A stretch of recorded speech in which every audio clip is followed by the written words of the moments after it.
Hi hello അസ്സലാമു അലൈക്കും welcome back to my YouTube channel. ഈ റമദാൻ കഴിയാൻ നേരത്ത് 10th-നും +2-നും ഒക്കെ പബ്ലിക് എക്സാം വരാൻ വേണ്ടിയിട്ട് പോവല്ലേ. അപ്പൊ എല്ലാവരും നല്ല ടെൻഷനിലായിരിക്കും എന്ന് എനിക്കറിയാം. അപ്പോൾ എങ്ങനെ പഠിക്കണം, എവിടെ നിന്ന് തുടങ്ങണം എന്നോർത്ത് എല്ലാവരും ഭയങ്കര ടെൻഷൻ അടിച്ചിരിക്കുന്ന ഒരു സമയമായിരിക്കും. ഞാൻ ഇന്ന് ഈ ഒരു വീഡിയോയിൽ ഞാൻ എങ്ങനെയാണ് ഈ ഒരു റമദാൻ ടൈമിൽ പഠിച്ചതും അതേപോലെ തന്നെ നല്ല രീതിയിലുള്ള ഒരു മാർക്ക് സ്കോർ ചെയ്ത് എങ്ങനെയാണ് എന്നുള്ളൊരു കാര്യമാണ് ഞാൻ ഇന്ന് പറയാൻ വേണ്ടിയിട്ട് പോകുന്നത്. അതേപോലെ ഞാൻ വെറുതെ ഒരു മോട്ടിവേഷൻ തരാൻ വേണ്ടിയിട്ടല്ല ഉദ്ദേശിക്കുന്നത്, ഒരു ബെസ്റ്റ് സ്റ്റഡി സ്ട്രാറ്റജിയാണ് ഞാൻ പറയാൻ വേണ്ടിയിട്ട് ഉദ്ദേശിക്കുന്നത്. അപ്പൊ നിങ്ങൾ ഈ ഒരു വീഡിയോ സ്കിപ്പ് ചെയ്യാതെ മുഴുവനായിട്ടും കാണുക. റമദാൻ ടൈമിൽ സ്റ്റഡി ടൈം ഒക്കെ കുറയുന്നതായിട്ട് നിങ്ങൾക്ക് തോന്നുന്നുണ്ടോ?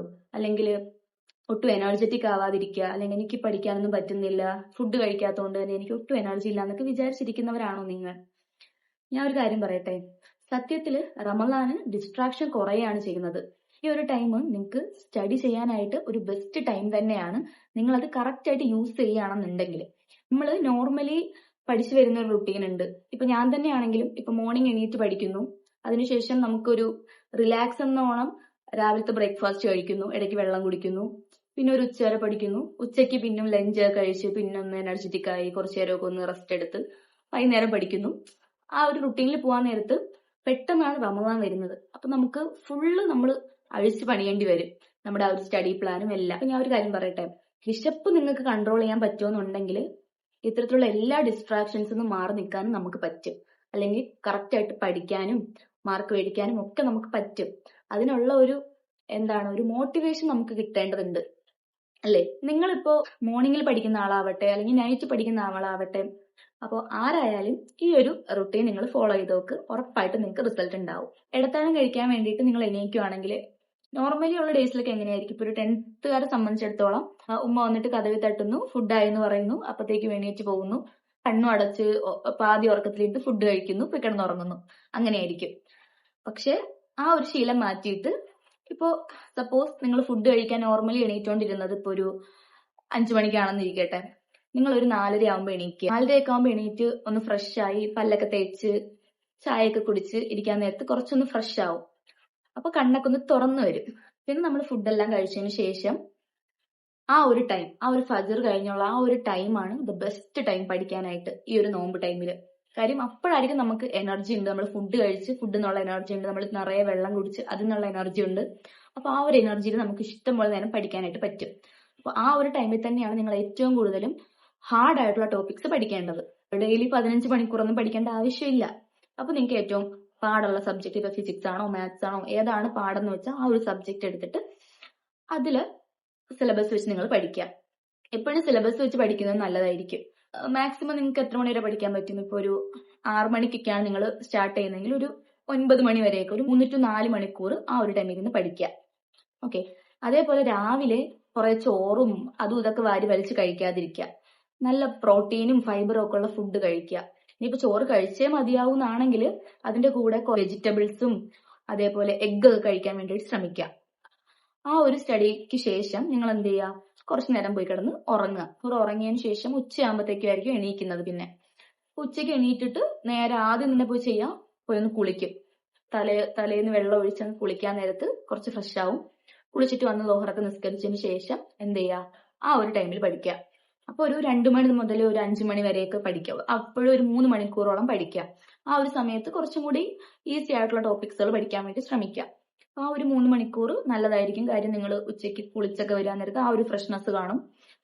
അപ്പോഴും നിങ്ങൾക്ക് എനർജി കുറച്ച് കുറവായിരിക്കും. അതുകൊണ്ടാണ് കുറച്ച് ഈസി ആയിട്ടുള്ള ടോപ്പിക്സ് പഠിക്കാൻ വേണ്ടി പറയുന്നത്. അപ്പൊ ഞാൻ അങ്ങനെയായിരുന്നു ചെയ്തുകൊണ്ടിരുന്നത്. പിന്നെ 5 മണിയൊക്കെ ആവാൻ നേരത്ത് പിന്നെ നമ്മൾ എന്ത് ചെയ്യും? പിന്നെ അടുക്കളയിലൊക്കെ പോയി ഒന്ന് നോക്കി എന്തൊക്കെ ഫുഡായി എന്ന് നോക്കണം. പിന്നെ ആ ഒരു ബഹളമായിരിക്കുമല്ലോ. അതിനുശേഷം പിന്നെ നിങ്ങൾ ചെയ്യേണ്ടതെന്ന് പറഞ്ഞാൽ നോമ്പ് തുറന്ന് നിസ്കാരം കാര്യങ്ങളെല്ലാം കഴിഞ്ഞ് ഫുഡെല്ലാം കഴിക്കുക. അപ്പം നമ്മളെല്ലാവരും ഫുഡ് കഴിക്കുന്ന ഒരു രീതി കാണും ഈ ഒരു നോമ്പ് ടൈമിൽ. അതായത് ഇപ്പോ ബാങ്ക് വിളിച്ച ഉടനെ നമ്മൾ കുറച്ച് കട്ട് ഫ്രൂട്ട്സും പിന്നെ എന്തെങ്കിലും സ്നാക്സും കാര്യങ്ങളും കഴിക്കുക. അതിനുശേഷം പിന്നെ ഒരു ഇശ കഴിഞ്ഞിട്ടായിരിക്കും നമ്മൾ ഫുഡ് കഴിക്കുക, അല്ലേ? ഞാൻ അങ്ങനെയാണ്. ഒരുവിധപ്പെട്ട എല്ലാവരും അങ്ങനെയാണെന്നാണ് എനിക്ക് തോന്നുന്നത്. അപ്പൊ അങ്ങനെ ചെയ്യാം. കുറെ പേര് ഞാൻ കണ്ടിട്ടുണ്ട് ഈ ഒരു ഫ്രൂട്ട്സും ഇതെല്ലാം കഴിക്കുന്ന ആ ഒരു ടൈമിൽ തന്നെ ഫുഡും കൂടെ കഴിക്കും. അപ്പൊ എല്ലാം കൂടെ കഴിച്ചിട്ട് പിന്നെ വയറൊന്നും അനക്കാൻ പറ്റാതെ പിന്നെ ഒന്നിനും പറ്റൂല. പക്ഷെ അങ്ങനെ ചെയ്യരുത് ഒരിക്കലും. ആദ്യം ലൈറ്റ് ആയിട്ട് കഴിക്കുക. ഇതിന് ശേഷം കുറച്ചു നേരമൊക്കെ ഇരുന്നതിന് ശേഷം നിങ്ങൾ എന്ത് ചെയ്യുക? അടുത്ത ഒരു സ്റ്റഡി സെക്ഷനിലോട്ട് പോവുക. അപ്പോൾ ആ ഒരു ടൈമിൽ കുറച്ചും കൂടി ഈസി ആയിട്ടുള്ള ടോപ്പിക്സ് കവർ ചെയ്യാനായിട്ട് പറ്റും. അപ്പൊ ഒരു 8 മണിക്ക് കയറിയ ഒരു 1 മണിക്കൂർ പഠിക്കാം. 1 മണിക്കൂർ അപ്പം പഠിച്ചതിന് ശേഷം പിന്നെ വന്നിട്ട് എന്ത് ചെയ്യുക, ഫുഡ് കഴിക്കുക. ഫുഡെല്ലാം കഴിച്ചു കഴിയുമ്പോൾ നമുക്ക് ഭയങ്കരമായിട്ട് ഹെവി ആവും, പിന്നെ നമുക്ക് പഠിക്കാനൊന്നും പറ്റത്തില്ല. അപ്പോൾ ആ ഒരു ടൈം ചെയ്യാൻ പറ്റിയ കാര്യം, നിങ്ങൾ പ്രീവിയസ് ഇയർ ക്വസ്റ്റ്യൻസ് വർക്ക്ഔട്ട് ചെയ്യുക. അത് ബെസ്റ്റ് ആയിട്ടുള്ള ഒരു ഓപ്ഷനാണ്. ഇപ്പൊ നമുക്ക് പ്രീവിയസ് ഇയർ ക്വസ്റ്റ്യൻസ് വർക്ക്ഔട്ട് ചെയ്യാൻ പാടില്ല, കാര്യം എല്ലാ യൂട്യൂബ് ചാനൽസിൽ അവൈലബിൾ ആണ്. ഏതെങ്കിലും ഒരു യൂട്യൂബ് ചാനലിലെ ക്ലാസ് എടുത്ത് കാണുകയും അല്ലെങ്കിൽ അതിലെ ക്വസ്റ്റ്യൻസ് അവർ വർക്ക്ഔട്ട് ചെയ്യുന്നത് എഴുതി വെക്കുകയോ അല്ലെങ്കിൽ ആ ഒരു ക്വസ്റ്റ്യൻസ് അതിന്റെ കൂടെ നിങ്ങളും കൂടെ വർക്ക്ഔട്ട് ചെയ്ത് പോയാൽ നന്നായിരിക്കും. കാര്യം എന്റെ അടുത്തും പണ്ട് ടീച്ചേഴ്സ് എല്ലാവരും ഇങ്ങനെ ക്വസ്റ്റ്യൻസ് എല്ലാം വർക്ക്ഔട്ട് ചെയ്യാൻ പറയുമ്പോൾ നമുക്ക് അന്ന് ഗൂഗിളിൽ പോയി തപ്പി കണ്ടുപിടിക്കണം, ഭയങ്കര പാട് ആയിട്ട് അന്ന് തോന്നുമായിരുന്നു. കാര്യം അന്ന് നമ്മൾ അത്ര ഫോണൊന്നും യൂസ് ചെയ്യുന്നില്ല, അപ്പൊ നമുക്കെന്താ അറിഞ്ഞുകൂടാ. പക്ഷെ ഇന്ന് നിങ്ങൾക്ക് എല്ലാം അറിയാം, അപ്പൊ വളരെ പെട്ടെന്ന് ചെയ്യാനായിട്ട് പറ്റും. നിങ്ങൾ എന്ത് ചെയ്യുക, ഈ ക്വസ്റ്റ്യൻസ് വെച്ച് വർക്ക്ഔട്ട് ചെയ്യുക. ഞാൻ സീരിയസ് ആയിട്ട് പറയട്ടെ, നമ്മൾ ഈ ഒരു നോട്ട്സ് എല്ലാം പഠിക്കുന്നതിനെക്കാട്ടി ഏറ്റവും നല്ലത് ഈ ഒരു ക്വസ്റ്റ്യൻ വെച്ച് പഠിക്കുന്നതാണ്. ക്വസ്റ്റ്യൻ വെച്ച് പഠിക്കാൻ നേരത്ത് അത് റിയലൈസ് ചെയ്യുന്നത് ഈ ഒരു 10th ഇപ്പോഴൊന്നും റിയലൈസ് ചെയ്യത്തില്ല, കുറച്ച് വർഷങ്ങൾ കഴിയുമ്പോഴേ നമുക്കത് റിയലൈസ് ചെയ്യാൻ പറ്റൂ. ഞാനൊരു എന്റെ PG ടൈമിലൊക്കെ ഞാൻ കൂടുതലും ഈ ക്വസ്റ്റ്യൻസ് ഒക്കെ വെച്ചിട്ടായിരുന്നു ഞാൻ പഠിച്ചത്. അങ്ങനെ പഠിച്ചുകൊണ്ട് എനിക്ക് റാങ്കിലോട്ട് എത്താൻ പറ്റി. സത്യം പറഞ്ഞാൽ നമ്മൾ നോട്ട് മാത്രം വെച്ച് പഠിച്ചിട്ട് കാര്യമുണ്ട്, പക്ഷെ എന്നാലും ഇപ്പൊ ഒരു 10th സംബന്ധിച്ചിടത്തോളം കൂടുതൽ ക്വസ്റ്റ്യൻസ് വരുന്നത് പ്രീവിയസ് ഇയർ ക്വസ്റ്റ്യൻസ് ആയിരിക്കും അല്ലേ, ആയിരിക്കും.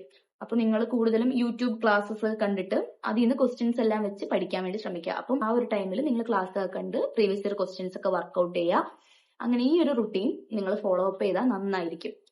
പിന്നെ നിങ്ങൾ മാക്സിമം എഴുതി പഠിക്കാനായിട്ട് ശ്രമിക്കുക. അപ്പൊ അത് എന്തായാലും ബൈ ഹാർട്ട് ആയിട്ടിരിക്കും. അപ്പൊ ഒരു കാര്യം പഠിച്ചു കഴിഞ്ഞിട്ട് അതെനിക്ക് ഓക്കെ ആണെന്ന് വിചാരിച്ചിട്ട് അടുത്തതിലോട്ട് പോവാതെ അതൊന്നുകൂടെ എഴുതി പഠിക്കാനായിട്ട് ശ്രമിക്കുക. അത് വളരെയധികം ഹെൽപ്പ് ചെയ്യും കേട്ടോ. അതേപോലെ തന്നെ 1 to 7 14 റൂൾ അനുസരിച്ച് പഠിക്കാനായിട്ട് ശ്രമിക്കുക. അതായത് ഇപ്പോ ഇന്ന് നിങ്ങൾ ഒരു കാര്യം പഠിച്ചു, അത് നിങ്ങൾ ഒരു വട്ടം വായിച്ചു നോക്കി, അത് നിങ്ങൾ പഠിച്ചു എഴുതിയെല്ലാം പഠിച്ചതിന് ശേഷം നാളെ എന്ത് ചെയ്യുക, ഒന്നുകൂടെ പറഞ്ഞു നോക്കുക. അപ്പൊ നിങ്ങൾക്ക് അത് പറയാൻ പറ്റുന്നുണ്ടെങ്കിൽ നിങ്ങൾ അത് പഠിച്ചു. പിന്നെ ആ ഒരു ടോപ്പിക്ക് വിട്ട് നിങ്ങൾ പുതിയ പുതിയ കാര്യങ്ങളെല്ലാം പഠിച്ച് ഒരാഴ്ച കഴിഞ്ഞിട്ട് ഒന്നും കൂടെ ആ ഒരു ടോപ്പിക്ക് ഓർമ്മയുണ്ടോ നോക്കുക.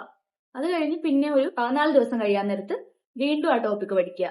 അതായത് ഈ ഒരു റൂള് ഫോളോ ചെയ്യുകയാണെങ്കിൽ എന്താവൂല, നിങ്ങൾ പഠിച്ച കാര്യങ്ങൾ ഒരിക്കലും മറക്കത്തില്ല. അപ്പം ഇന്ന് പഠിച്ച കാര്യം നാളെ ഒന്നുകൂടെ റിവൈസ് ചെയ്യുക, അതിനുശേഷം ഒരു 7 ദിവസം കഴിഞ്ഞ് പിന്നെ റിവൈസ് ചെയ്യുക, പിന്നെ ഒരു 14 ദിവസം കഴിഞ്ഞ് പിന്നെ റിവൈസ് ചെയ്യുക. അപ്പൊ ആ ഒരു സാധനം നിങ്ങളുടെ ബ്രെയിനിലുണ്ടല്ലോ, സ്റ്റക്ക് ആയിട്ട് നിന്നോളൂ. ഇതിനെ സ്പേസ്ഡ് റെപ്പറ്റീഷൻ സിസ്റ്റം എന്നാണ് പറയുന്നത്. അതായത് കുറച്ച് സ്പേസ് എടുത്ത് നിങ്ങൾ പഠിച്ച കാര്യങ്ങളെ റിവൈസ് ചെയ്തുകൊണ്ടിരിക്കുക.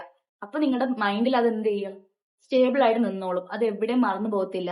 നിങ്ങൾ പരീക്ഷ ഹാളിൽ പോയിട്ട് ബ്ലാങ്ക് ആയിട്ടിരിക്കുന്ന പോലെ ഒന്നും തോന്നത്തില്ല. അപ്പൊ നിങ്ങൾ എന്ത് ചെയ്യുക, ഈ ഒരു സിസ്റ്റം ഫോളോ ചെയ്ത് നോക്ക്, ഉറപ്പായിട്ടും നിങ്ങൾക്ക് നല്ല റിസൾട്ട് ഉണ്ടാവും കേട്ടോ. ഡെയിലി ഒരു 2 hours പഠിച്ചാൽ പോലും നിങ്ങൾക്ക് പ്ലസ് മാത്രമേ വരത്തുള്ളൂ.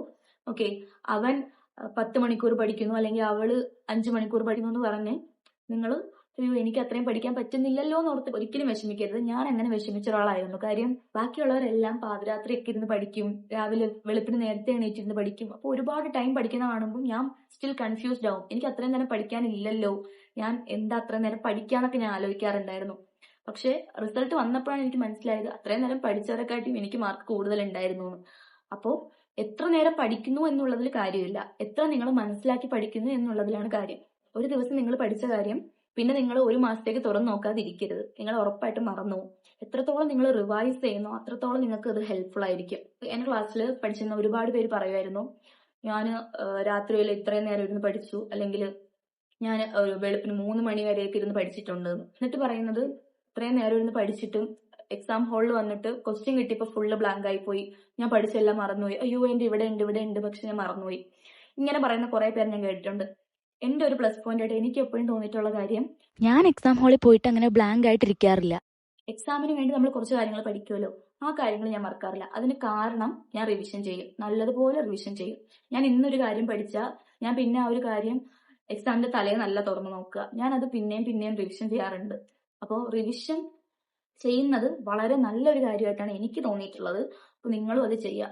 പിന്നെ ഇതിന്റെ ഇടയിൽ നിങ്ങൾ ഒരു 3 ലിറ്റർ വാട്ടർ കുടിക്കാനായിട്ട് മറക്കരുത്. ഇപ്പൊ ഭയങ്കര ചൂടാണ്. അപ്പോ എന്തെന്നൊക്കെ പറഞ്ഞാലും നമുക്ക് എനർജി ലോസ് ആവുന്ന ഒരു ടൈമാണ്, അത് എനിക്ക് മനസ്സിലാവുന്നുണ്ട്. നിങ്ങൾ ആരും വെറുതെ ഇരുന്ന് ഇങ്ങനെ ടെൻഷൻ ആവാതിരിക്കുക. അയ്യോ നോമ്പ് കാരണം എനിക്ക് പഠിക്കാൻ പറ്റുന്നില്ല, എനിക്ക് മാർക്ക് മേടിക്കാൻ പറ്റൂല, ഞാൻ എന്ത് ചെയ്യും. ഞാൻ ഒരു കാര്യം പറയട്ടെ, ഇതൊന്നുമല്ല ലൈഫിന്റെ ഒരു ടേണിംഗ് പോയിന്റ് എന്ന് പറയുന്നത്. ഓക്കെ, ഇപ്പൊ 10th സംബന്ധിച്ചിടത്തോളം പ്ലസ് 2 സംബന്ധിച്ചിടത്തോളം നിങ്ങളുടെ ലൈഫിന്റെ ഒരു രീതിയിലുള്ള ടേണിംഗ് പോയിന്റും അല്ല ഇത് സത്യം പറഞ്ഞാല്. ഓക്കെ, നിങ്ങളെ പാരന്റ്സ് എല്ലാം വറീഡ് ആയിട്ടിരിക്കുന്ന ഒരു സമയമായിരിക്കും ഓഫ് കോഴ്സ്. പക്ഷേ ഈ ഒരു ഒറ്റ കാര്യം കൊണ്ട് നിങ്ങളുടെ ലൈഫ് മാറാൻ വേണ്ടി പോകുന്നില്ല. നിങ്ങൾക്ക് 10A+ കിട്ടിയ ഒരാളായിക്കോട്ടെ, അല്ലെങ്കിൽ 5A+ കിട്ടിയ ഒരാളായിക്കോട്ടെ, സത്യം പറഞ്ഞാല് നിങ്ങൾ കുറച്ചും കൂടെ അങ്ങോട്ട് വേറെ ക്ലാസ്സിലോട്ട് പോകാൻ നേരത്തെ എല്ലാവരും ഈക്വൽ ആയിട്ട് മാറുന്ന ഒരു സമയം വരും. അപ്പോ നിങ്ങൾക്ക് ഇത്ര A+ വേണം എന്ന് പറഞ്ഞ് ടെൻഷൻ ആവാതിരിക്കുക.